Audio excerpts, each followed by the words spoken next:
March 11th, 1799. The hospital in Jaffa reeked of death, human waste, and rotting flesh. Napoleon Bonaparte stepped through the entrance of what had once been a monastery, now converted into a makeshift medical facility crammed with dying soldiers. Bodies lay on filthy straw mattresses, some men already dead but not yet removed, others writhing in fever-induced delirium. Black buboes the size of eggs bulged from necks, armpits, and groins. Some had burst, leaking pus and blood onto bandages that hadn't been changed in days. The French army's chief surgeon, René-Nicolas Desgenais, walked beside Napoleon through the nightmare. Soldiers who could still focus their eyes watched their commander approach. Some tried to sit up. Most just stared with the glazed look of men who knew they were already dead. Napoleon reached out and touched one soldier's bubo.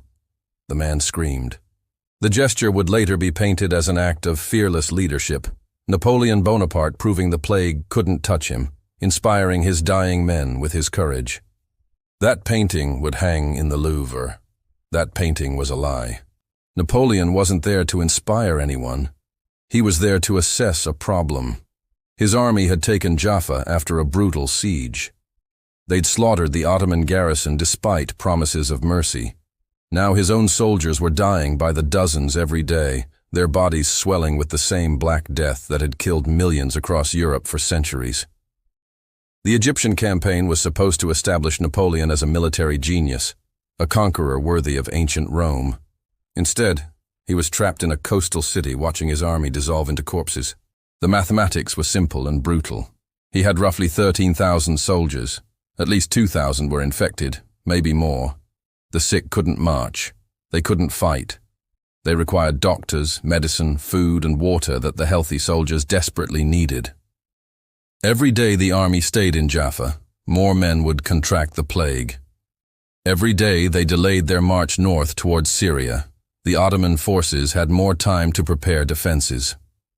Desgenais had already told him there was no cure. Medieval medicine had no answer for plague beyond prayer and isolation. Men either survived or they didn't. The odds weren't good. Perhaps 1 in 3 infected soldiers might recover. The rest would die screaming, their bodies turning black, their organs liquefying inside them. Napoleon walked through the hospital for 20 minutes. He touched a few more soldiers, let them see his face, spoke some meaningless words about duty and glory. Then he left and immediately washed his hands with vinegar and soap for 10 minutes straight. He wasn't stupid. He wasn't actually immune to plague. He'd just gambled that a brief exposure wouldn't infect him, and that the propaganda value of the visit would outweigh the risk. That night, 3 of Napoleon's senior medical officers met in a private room. The conversation lasted less than an hour. No official record was kept. But within days, rumors began spreading through the army's officer corps. Rumors about what had been discussed. Rumors about what options had been presented to the commander. The plague wasn't going to stop. Medical science couldn't help. Prayer wasn't working. The infected soldiers were going to die anyway, slowly, painfully, consuming resources the army couldn't spare. So why not speed up the inevitable? Why not give them a merciful death before the plague finished its work? Opium was plentiful. High doses would stop the heart, end the suffering, free up space and supplies for soldiers who might actually survive. It was practical. It was efficient. It was murder. The question wasn't whether Napoleon's doctors suggested it. Multiple historical sources confirm the conversation happened. The question was whether Napoleon approved it, whether he gave the order that would transform mercy-killing into mass execution. The answer depends on which historian you ask, which documents you trust, which version of Napoleon you choose to believe. What we know for certain is this. Napoleon left Jaffa on May 14, 1799. He left behind the soldiers too sick to march. He'd promised to return for them. He never did. When Ottoman forces retook the city, they found the hospital filled with French soldiers in various stages of death. Some had clearly died of plague. Others showed signs of poisoning. The Ottomans killed the survivors anyway. Napoleon would later claim he'd arranged for the sick to be evacuated by ship. He'd claim he'd done everything possible to save his men. He'd claimed the hospital massacre was Ottoman brutality, not French abandonment. Like the painting of him touching the plague victims, like so many other stories about Napoleon's glory, these claims were carefully constructed lies designed to hide an uglier truth. The man who would crown himself Emperor of France had learned an important lesson in Jaffa. Soldiers were expendable. Image was everything. And the dead couldn't contradict your version of events. But the hospital at Jaffa was just the beginning. The methods Napoleon had considered there, the calculations he'd made about which lives were worth saving and which could be sacrificed, those would become the foundation for how he'd wage war for the next 16 years. And the body count would climb into the hundreds of thousands. The meeting took place 3 days before Napoleon's famous hospital visit. In a commandeered merchant's house near Jaffa's port, Chief Surgeon Dejeunetz sat across from Napoleon and 2 other senior officers. The room was hot. Flies buzzed around fruit rotting in a bowl, and through the window they could hear soldiers coughing themselves to death in the courtyard below. Dejeunetz had prepared his report carefully. He laid out the medical facts without emotion. Bubonic plague, highly contagious, spread through fleas, possibly through the air, certainly through contact with infected bodies or their fluids. Incubation period of 2 to 6 days. Once symptoms appeared, death usually followed within a week. The buboes were the body's lymph nodes swelling as they tried and failed to fight the infection. When those burst, the victim usually died within hours. If they didn't burst, the infection spread to the blood, causing hemorrhaging under the skin, the characteristic black patches that gave the disease its name. Current infection rate, approximately 150 new cases per day. Current survival rate, less than 30%. Current medical intervention, essentially none. They could lance the buboes, which sometimes helped. They could try bloodletting, which usually made things worse. They could give the dying men opium for the pain. That was the extent of 18th century plague treatment. Napoleon listened without interrupting. When Dejeunetz finished, he asked a single question. How long until every soldier in the army was infected?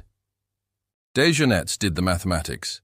At current rates, assuming the infection didn't accelerate, the entire army would be incapacitated within 6 weeks. But the infection would accelerate. As more men fell sick, sanitation would deteriorate, the disease would spread faster, panic would set in. Realistically, they had perhaps 3 weeks before the army ceased to exist as a fighting force. That's when the second officer spoke. Jean-Baptiste Kleber, one of Napoleon's most experienced generals, had fought through campaigns across Europe. He'd seen armies destroyed by disease before. He understood the mathematics of military logistics, and he understood that 2,000 infected soldiers were consuming the resources needed by 11,000 healthy ones. Kleber's proposal was clinical in its brutality. The infected men were going to die. Everyone knew it. There was no cure, no hope of recovery for the majority. They were suffering terribly, their deaths were inevitable, and every day they remained alive was a day they drained supplies, spread infection, and prevented the army from achieving its objectives. So why not end their suffering quickly? Why not give them a merciful death before the plague tortured them for another week? Dejeunetz went pale. As a physician, he'd sworn an oath to preserve life, to do no harm. What Kleber was suggesting violated every principle of medical ethics. It was murder dressed up as mercy. But Napoleon didn't dismiss the idea immediately. He asked how it would be done. Opium, Kleber explained. Large doses, mixed into wine or water. The men were already receiving opium for pain management. Nobody would question additional doses. They'd simply fall asleep and not wake up. Quick, painless, far more merciful than dying of plague. And efficient. Within 24 hours, the hospital could be cleared, the bodies burned, the space and supplies freed for soldiers who might actually survive. Dejeunetz objected strenuously. This wasn't mercy, it was murder. Some of those men might recover. Even if they didn't, they deserved to die as men, not be executed like sick animals. And what would it do to army morale if soldiers discovered their commander was poisoning the wounded? Who would trust military hospitals ever again? The third officer, Napoleon's personal physician, offered a middle position. They couldn't kill all the infected. That was too obvious, too cruel, too likely to cause a rebellion. But what about the ones who were clearly dying? The men whose buboes had already burst, whose organs were failing, who wouldn't last another 48 hours. Wasn't it merciful to end their agony? Wasn't it practical to free up resources for men who might be saved? Napoleon stood and walked to the window. Below, soldiers were carrying another body out of the hospital. The man's skin had turned completely black, his tongue swollen and protruding from his mouth. Even from the second floor, Napoleon could smell the rot. He didn't give a direct order. He never did when the order was particularly ugly. Instead, he turned back to the room and said that the hospital situation needed to be resolved before the army could march north. He said that resources needed to be conserved. He said that unnecessary suffering should be prevented. Then he left the room without another word. That was how Napoleon operated. He set objectives, established constraints, created pressure, then let his subordinates determine the methods. If those methods were brutal or illegal or morally reprehensible, well, he'd never explicitly ordered them. He could claim ignorance, express shock, blame overzealous officers. His hands remained clean, even as the bodies piled up. Within 24 hours, the hospital's opium supplies were nearly exhausted. Within 48 hours, the death rate had more than doubled. Soldiers who'd been conscious and conversing in the morning were dead by afternoon. Nurses and orderlies noticed. Some questioned the sudden spike in mortality. They were quickly reassigned to other duties or dismissed from service entirely. Desjeunettes refused to participate. He told Napoleon directly that he would not kill his patients, that history would judge them harshly for this decision. Napoleon responded that history was written by victors, and only survivors wrote histories. Then he had Desjeunettes transferred away from Jaffa. The replacement surgeon, a younger man more concerned with career advancement than medical ethics, proved more cooperative. The hospital death rate stabilized at its new, higher level. Soldiers too sick to walk were given medicine that ensured they'd never walk again. And when Napoleon marched north toward Acre, he left behind a hospital with far fewer patients than it had housed just days earlier. But Jaffa wasn't unique. As historians would later discover, this pattern repeated throughout Napoleon's campaigns. Soldiers too wounded to march were left behind with minimal supplies and guards who abandoned them at the first sign of enemy troops. Field hospitals were systematically under-resourced, ensuring that seriously wounded men died quickly rather than consuming medicine and food needed by active soldiers. Medical officers who protested were transferred or dismissed. Those who cooperated were promoted. The arithmetic was always the same. Living soldiers won battles. Dying soldiers consumed resources. Therefore, the dying needed to die faster. It was rational. It was efficient. It was the logic of a man who saw human beings as numbers on a strategic map, where some numbers needed to be erased so others could advance. And for the next 16 years, Napoleon would apply this logic on an increasingly massive scale, creating a body count that would dwarf the plague victims of Jaffa. The hospital wasn't an aberration. It was a preview. November 1812. The temperature had dropped to 20 degrees below zero. The Grande Armée, Napoleon's supposedly invincible force of 600,000 men, was disintegrating across the frozen Russian landscape. What had been the largest military force ever assembled in European history was now a stumbling column of frostbitten, starving men, desperately trying to reach the Polish border before they froze to death or were cut down by Cossack raiders. Napoleon rode near the front of the column, wrapped in furs, surrounded by his imperial guard, who still had functional weapons and enough strength to fight. Behind him stretched a human catastrophe of his own creation. Men dropped every few minutes, unable to continue. Some begged their comrades to help them. Most were simply stepped over and left to freeze. The retreat from Moscow had begun in mid-October. Napoleon had waited too long in the burned-out Russian capital, expecting Tsar Alexander to offer peace terms that never came. By the time he ordered the retreat, winter was already closing in. The first snow fell on November 5th. Within days, the temperature plummeted, and men began dying not from Russian attacks, but from the cold itself. What happened next would become one of the most horrific episodes in military history. But the popular version, the story of a tragic but unavoidable disaster, masks a darker truth. This wasn't just nature killing soldiers. This was a systematic abandonment of wounded and sick men, a calculated decision to sacrifice tens of thousands so that Napoleon and his core forces might escape. The wagon trains were the first to be abandoned. These carried not just supplies, but thousands of wounded soldiers, men who'd been injured in the battles at Borodino, Maloyaroslavets, and countless smaller engagements. As the roads became impassable with ice and snow, as horses died by the hundreds every day, officers made decisions about what to keep and what to leave behind. Ammunition and gold were kept. The imperial treasury, the looted artwork from Moscow, Napoleon's personal belongings, these all remained on the remaining functional wagons. Wounded soldiers were ordered off. Those who could walk were told to keep up with the column on foot. Those who couldn't walk were left in the wagons as they were pushed off the road into snowdrifts. Captain Francois Roeder of the Hessian Guard kept a diary throughout the retreat. His entries from mid-November record the horror with clinical precision. November 14th.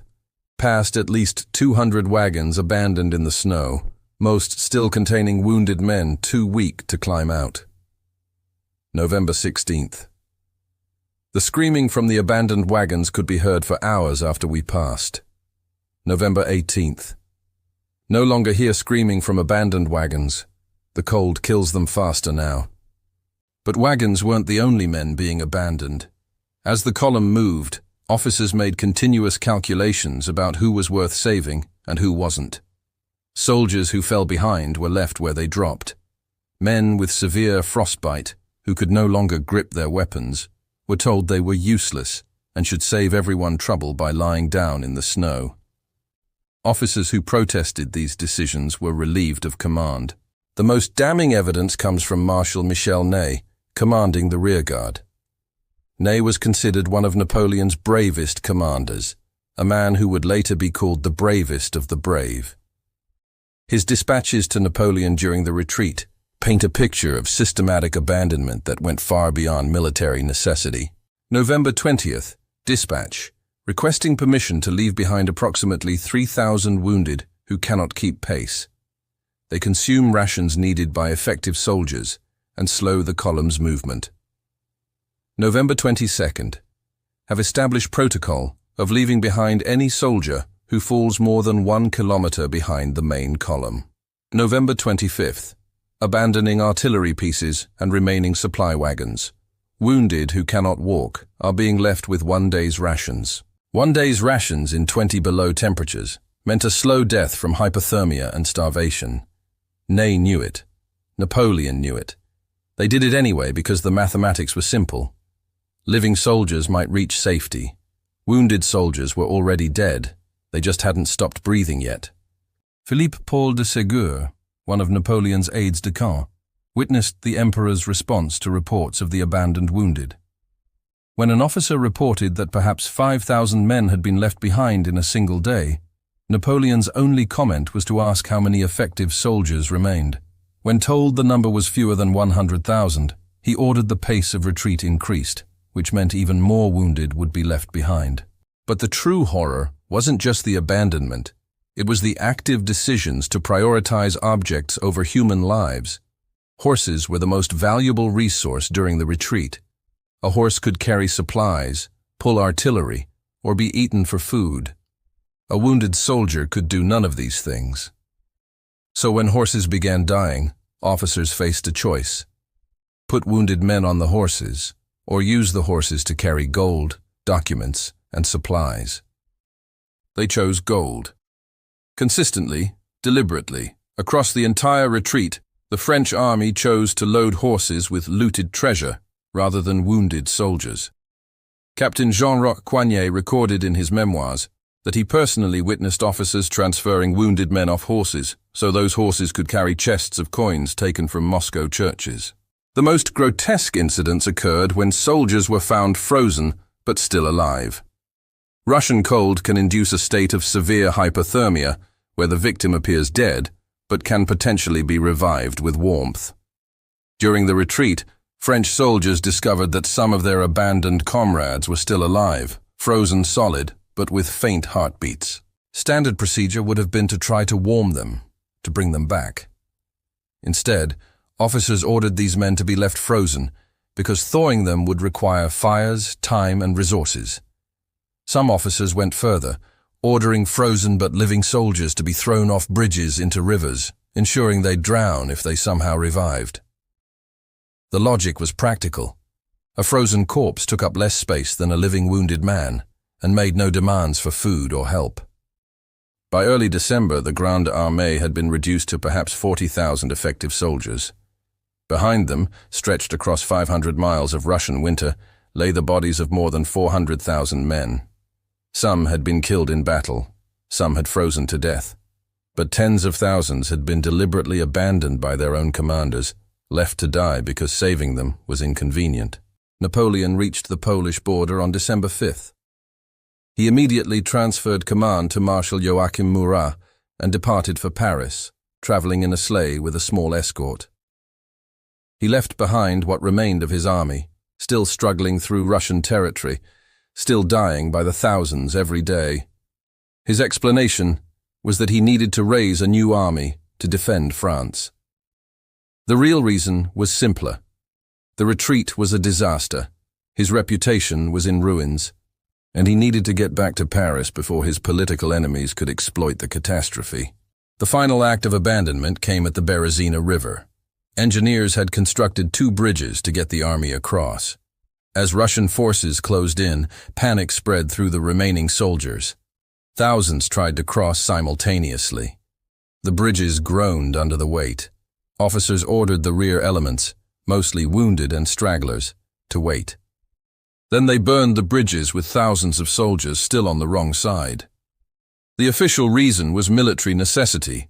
They had to deny the Russians the bridges. The practical result was that 10,000 to 20,000 French soldiers were trapped on the Russian side of the river and subsequently killed or captured. Among them were hundreds of wounded men who'd somehow survived the entire retreat, only to be deliberately cut off and left to Russian mercy at the final crossing.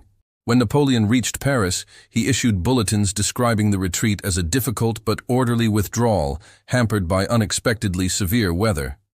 He made no mention of the abandoned wounded. He claimed all possible efforts had been made to save French soldiers. He blamed the catastrophic losses on Russian winter, Russian tactics, Russian cruelty, anything except his own decisions. But the soldiers who survived knew the truth. They'd watched their wounded comrades being thrown off wagons. They'd seen horses loaded with gold while men froze in the snow. They'd heard the screams of the abandoned echoing across the winter landscape. And they understood that their emperor viewed them not as men, but as expendable tools to be used until broken, then discarded without a second thought. The Russian campaign had revealed Napoleon's true nature, and that revelation would haunt him for the rest of his reign. December 1812. Napoleon arrived back in Paris ahead of his army, traveling by sleigh and carriage, moving so fast that most Parisians didn't realize he'd returned until he was already in the Tuileries Palace. He'd left Russia in secret, abandoning what remained of his forces to make their own way home, because controlling the narrative in Paris was more important than leading his men to safety. Within 48 hours, the official version of the Russian campaign appeared in French newspapers. The Grande Armée had been defeated not by Russian forces, but by an unprecedented winter.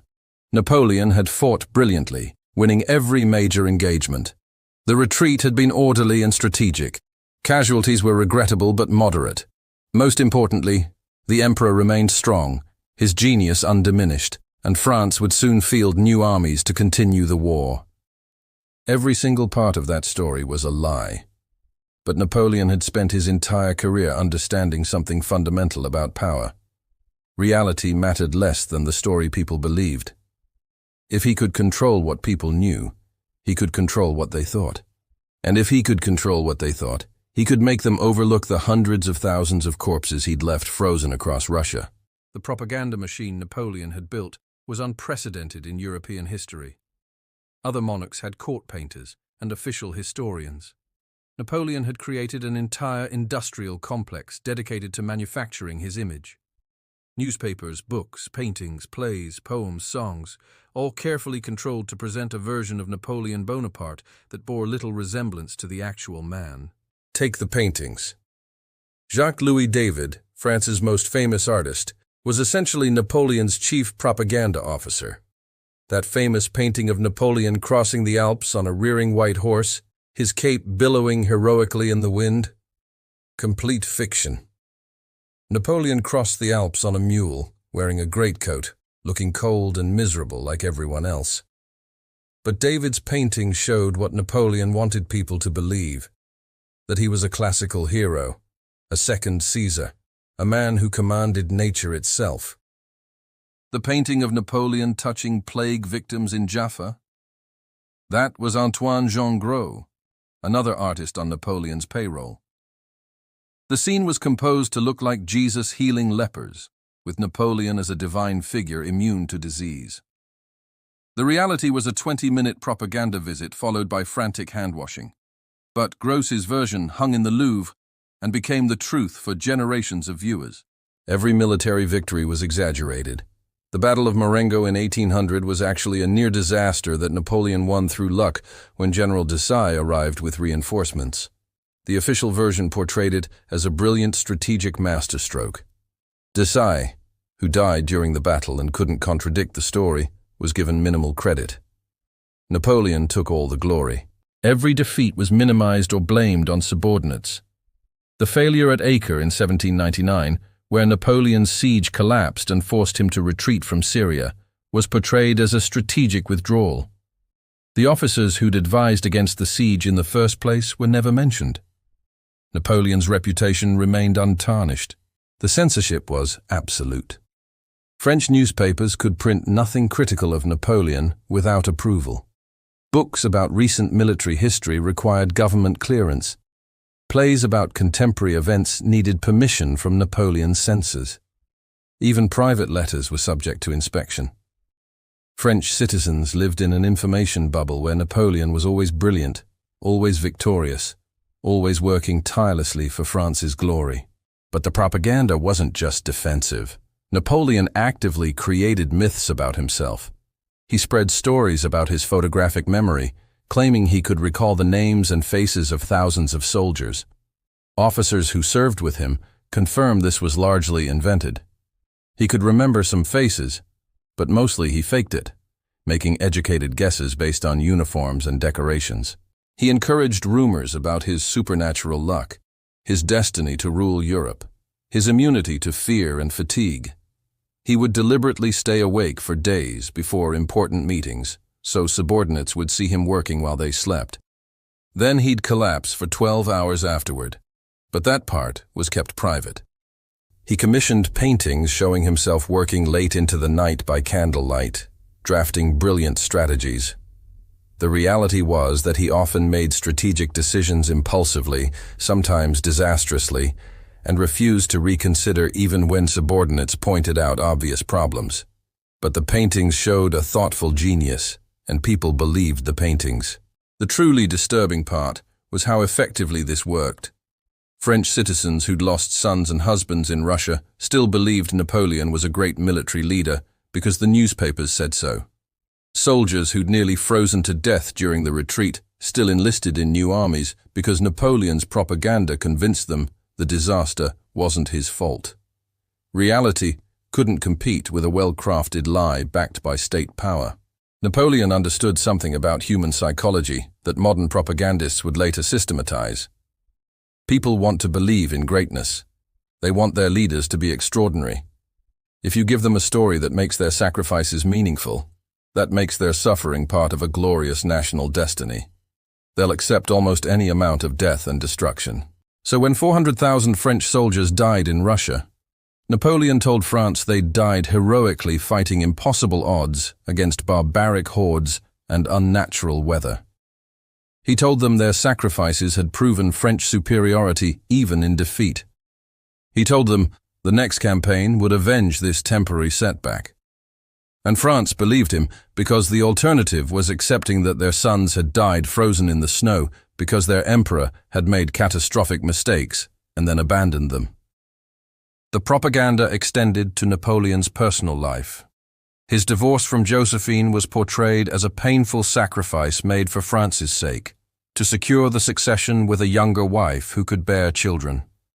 The reality was that Napoleon had been cheating on Josephine for years with a string of actresses and noblewomen. He disposed of her when she no longer served his political purposes, but the official version made him look tragic and dutiful. His marriage to Marie-Louise of Austria was presented as a love match between a mature emperor and a young princess. In reality, it was a political arrangement where Napoleon essentially forced Austria to hand over their emperor's daughter as a condition of peace. Marie-Louise had no choice in the matter, but the paintings showed a romantic courtship, and French citizens celebrated what they thought was a fairy tale wedding. Every aspect of Napoleon's life was curated, edited, and presented to maximize his image. His height, his temper, his treatment of subordinates, his military failures, his abandoned soldiers, all of it was hidden behind layers of propaganda that would take historians decades to fully unpack. And the most chilling part? It worked. For generations after Napoleon's death, he was remembered as one of history's greatest military geniuses, a tragic hero betrayed by circumstances and lesser men. The propaganda outlived the man by more than a century. Only in recent decades have historians begun systematically demolishing the myths and revealing the brutal calculator who sent hundreds of thousands to their deaths, abandoned wounded soldiers to freeze, possibly ordered plague victims poisoned, and then covered it all up with paintings and press releases. But while Napoleon was busy controlling France's perception of him, the people who knew him best were watching. His family saw the real man behind the propaganda. They saw his cruelty, his paranoia, his absolute disregard for anyone's well-being, including theirs. And what they saw was a monster wearing a crown, a man so consumed by ambition that he'd sacrifice literally anyone to maintain power. The image he'd crafted for France was masterful, but inside his own palace, no amount of propaganda could hide what he really was. The painting hangs in the Louvre today. Bonaparte visiting the plague victims of Jaffa, completed by Antoine-Jean Gros in 1804.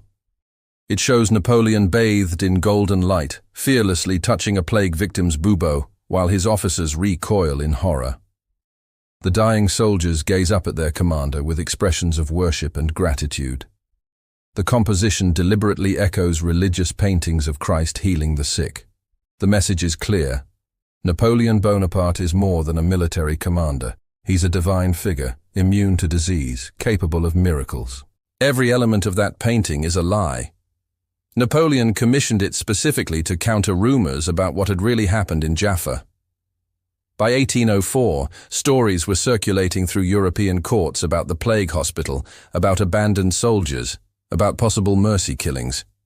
Napoleon needed a counter-narrative, something powerful enough to overwhelm the truth with a more appealing fiction. So he hired Gros, one of France's best painters, and gave him explicit instructions about what the painting should show. The painting needed to depict Napoleon as fearless and compassionate. It needed to show him physically touching the sick, proving he wasn't afraid.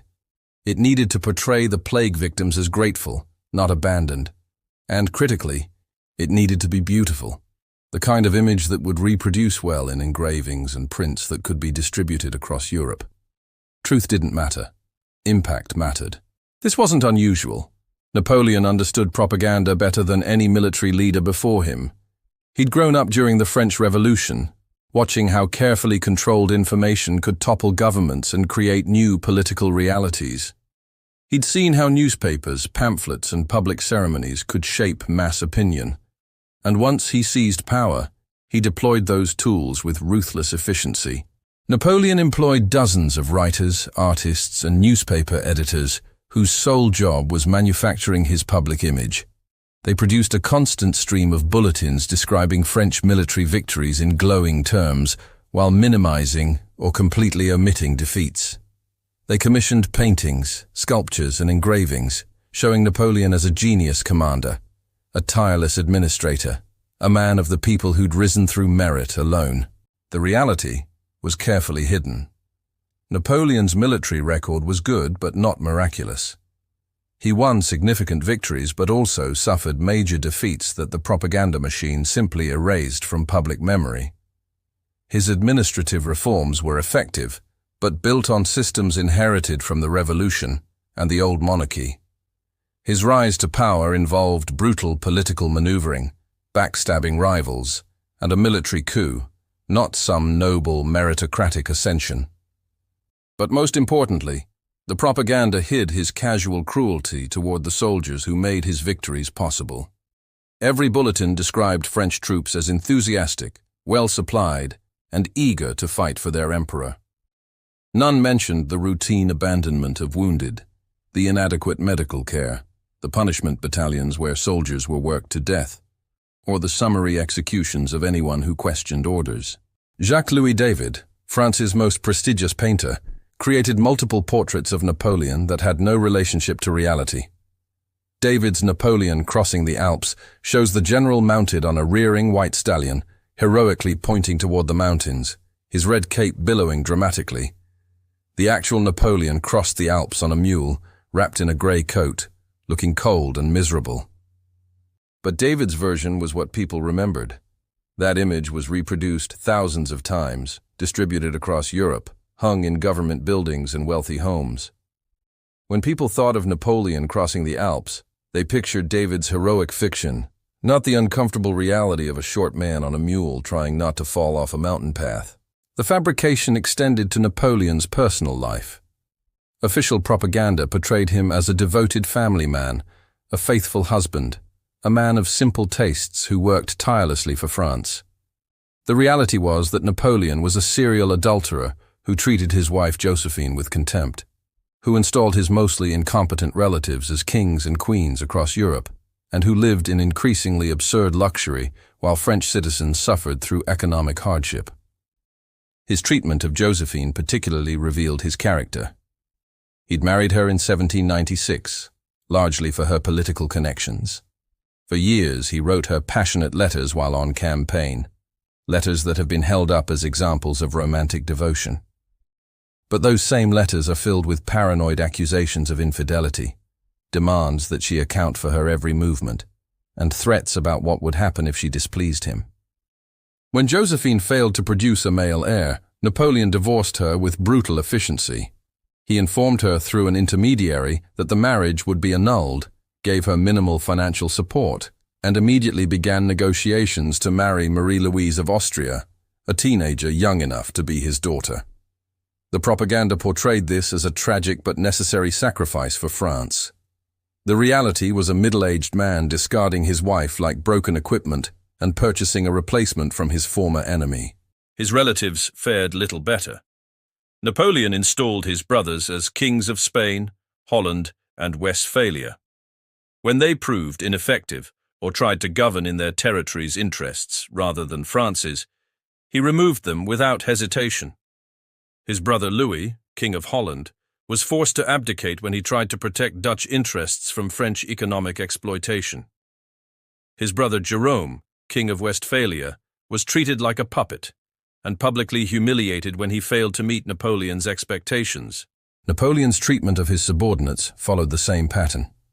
Generals who won battles were praised publicly and rewarded with titles and estates, but those same generals were expected to follow orders without question, to implement policies they knew were disastrous, and to take blame for failures that were Napoleon's fault. Those who objected or showed too much independent thinking were dismissed, demoted, or sent to command backwater garrisons. Marshal Jean-Baptiste Bernadotte, one of France's most capable generals, was sidelined and eventually driven out of French service because he questioned Napoleon's increasingly erratic decision-making. Marshal Michel Ney, despite his bravery and loyalty, was publicly humiliated by Napoleon on multiple occasions for failing to achieve impossible objectives. Marshal Louis-Nicolas Davout, perhaps Napoleon's most competent subordinate, was treated with suspicion because his competence made him a potential rival. The propaganda machine worked overtime to conceal these internal conflicts and present a unified front. Official newspapers never mentioned the growing dissatisfaction among Napoleon's marshals. They never reported on the increasing war weariness among French citizens. They never acknowledged that by 1812, Napoleon's military adventures had killed hundreds of thousands of Frenchmen and bankrupted the national economy.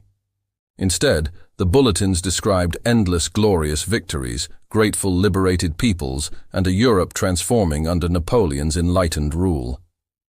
When the Russian campaign ended in disaster, the official bulletin acknowledged significant losses but blamed them entirely on the weather, describing the retreat as orderly and praising the soldiers' courage. No mention of abandoned wounded. No mention of the systematic failures in logistics and planning. No mention that Napoleon had abandoned his army and fled back to Paris. The most effective propaganda tool was censorship. Napoleon controlled every newspaper in France. He personally reviewed theatrical productions.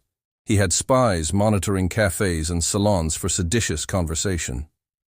Anyone caught spreading negative information about the emperor or his policies could be arrested, imprisoned without trial, and forgotten in some provincial fortress.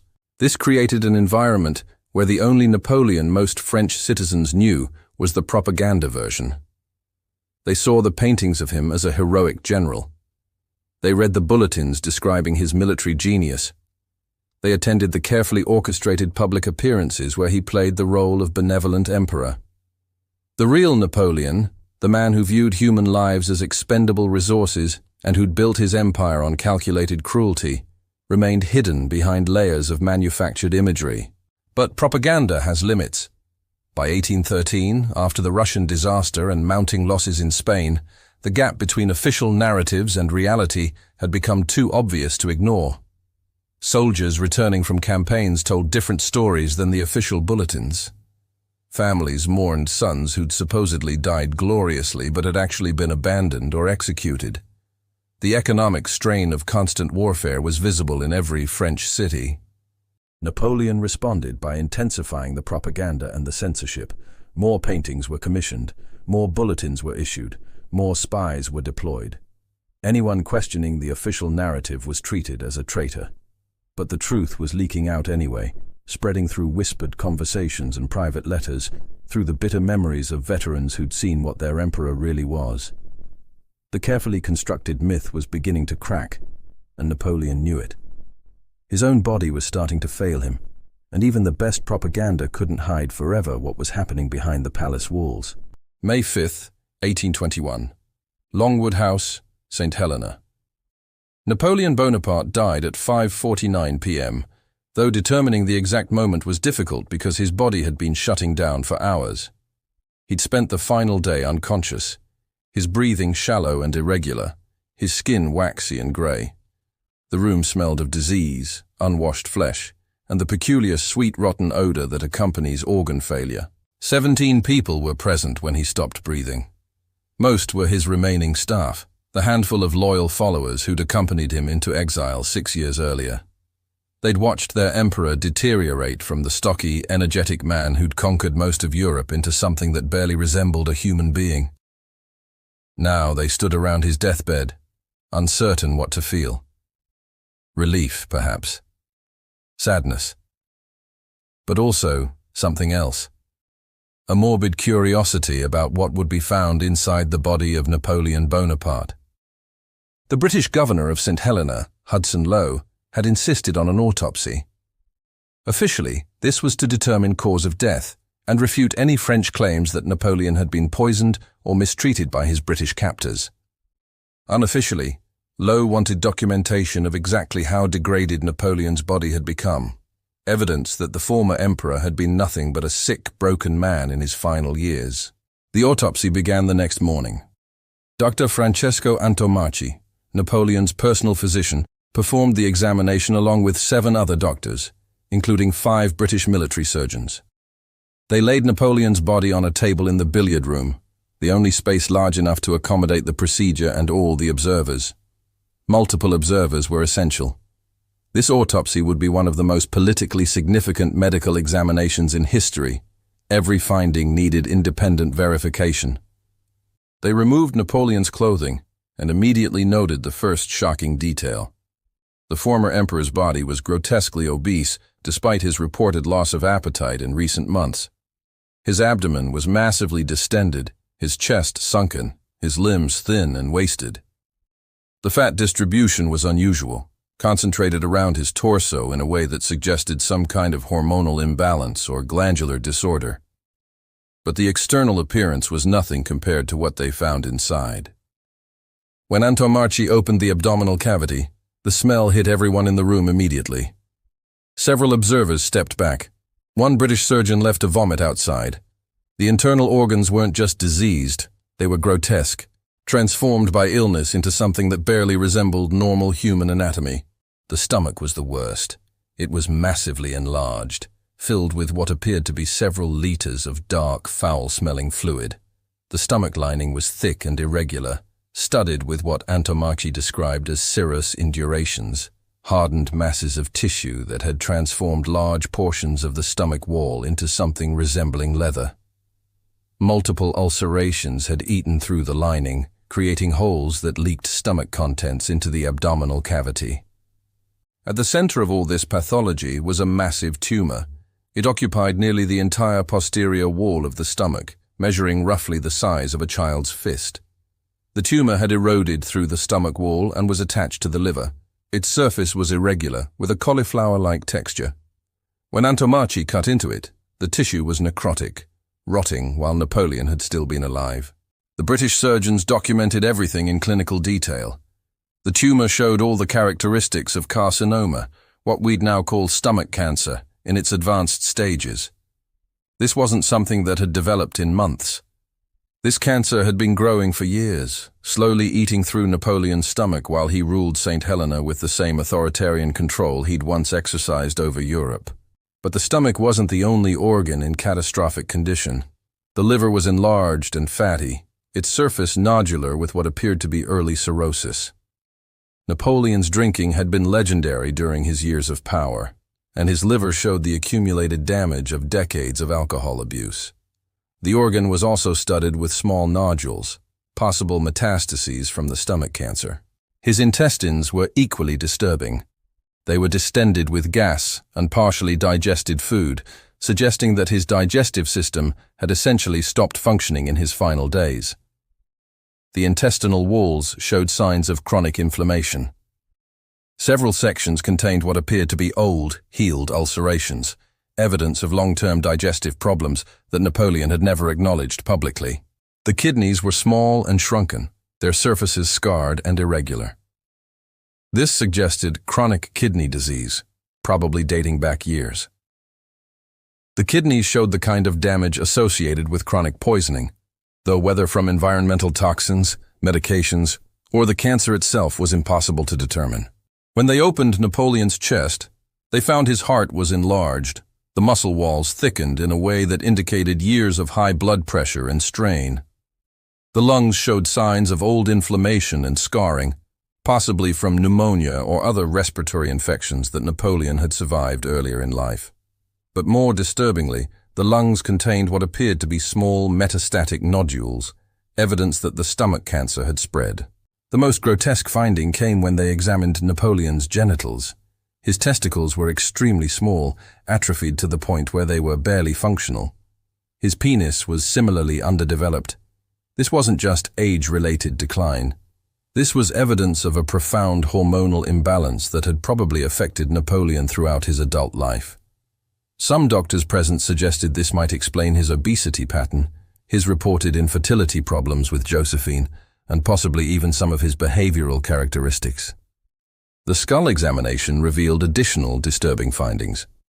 Napoleon's brain was of normal size and showed no obvious abnormalities, but the doctors noted an unusual amount of fluid around it. The skull bones themselves were unusually thick, and there were signs of old injuries, possibly from Napoleon's younger years. But more interestingly, the pituitary gland at the base of the brain was enlarged and abnormal, which could explain the hormonal issues evident throughout his body. Antomarchi documented everything, but his official report was carefully diplomatic. He attributed death to stomach cancer, which was accurate, but incomplete. The reality was that Napoleon's entire body had been falling apart. Multiple organ systems were failing. He'd been dying slowly for years, his body rotting from the inside while he maintained his imperial pretensions. The British surgeons were less diplomatic in their private reports. They described a body that had been profoundly unhealthy for a long time, a man who'd been living on borrowed time while he waged his wars and built his empire. The obesity, the organ damage, the hormonal problems, all of it suggested someone whose body had been in slow collapse for perhaps a decade or more. The autopsy findings raised uncomfortable questions. Had Napoleon's physical deterioration affected his decision-making during his final campaigns? Did his failing health explain some of his increasingly erratic behavior? The disastrous Russian campaign had been planned when Napoleon was already seriously ill. The Waterloo campaign had been fought when he was in obvious physical decline, unable to ride a horse for long periods, prone to strange lapses in concentration. But perhaps the most disturbing implication was this. Napoleon had known. He'd had access to the best doctors in Europe. He'd experienced symptoms, the digestive problems, the obesity, the physical weakness, that would have told him something was seriously wrong. He'd chosen to ignore it, to keep pushing his body to maintain power, to keep fighting wars his body could barely sustain. He'd sacrificed his own health the same way he'd sacrificed his soldiers, as expendable resources in service of his ambitions. The irony was almost poetic. The man who'd treated human lives as numbers on a strategic map had been betrayed by his own body. The emperor who'd abandoned thousands of wounded soldiers had been slowly consumed by a disease he couldn't command away. The general who'd sacrificed entire armies had spent his final years watching his own flesh rot, while he remained conscious and aware of every stage of his deterioration. After the autopsy, Napoleon's body was sewn back together and placed in 4 coffins, one inside the other. They buried him on St. Helena in an unmarked grave. The British were taking no chances. They didn't want his burial site becoming a shrine for French Bonapartists who still worshipped the propaganda version of Napoleon. The autopsy reports were filed away in British military archives. The French government, when it finally received copies years later, downplayed the findings. They certainly didn't publicize the grotesque state of Napoleon's internal organs or the evidence of long-term illness. That didn't fit the legend they were trying to maintain. But the doctors who performed the autopsy knew the truth. They'd seen inside the body of the man who'd claimed to be destiny's chosen instrument. They'd documented the reality behind the propaganda, the rotting organs and failing systems that had been hidden beneath the imperial uniform. And they understood the final, bitter lesson of Napoleon Bonaparte's life. Power couldn't stop disease. Genius couldn't cure cancer. Propaganda couldn't hide the truth forever. The body doesn't lie, even when its owner has built an entire career on deception. Napoleon had conquered most of Europe, crowned himself emperor, rewritten laws and redrawn national borders. But he couldn't conquer his own failing flesh. In the end, the great Napoleon Bonaparte, master of grand strategy and political manipulation, had been reduced to a mass of diseased tissue on an autopsy table, his secrets exposed, his weakness documented, his mortality absolute. The man who'd viewed other humans as expendable had discovered that he was expendable too. The emperor who'd abandoned dying soldiers had died abandoned on a remote island. The general who'd calculated the acceptable losses in human lives had himself become an acceptable loss in the larger historical calculation. And the body that had carried him through campaigns across Europe had betrayed him in the end, rotting from within while he still breathed, killing him slowly with the same indifference he'd shown to hundreds of thousands of soldiers, whose names he never knew, and whose deaths he never mourned.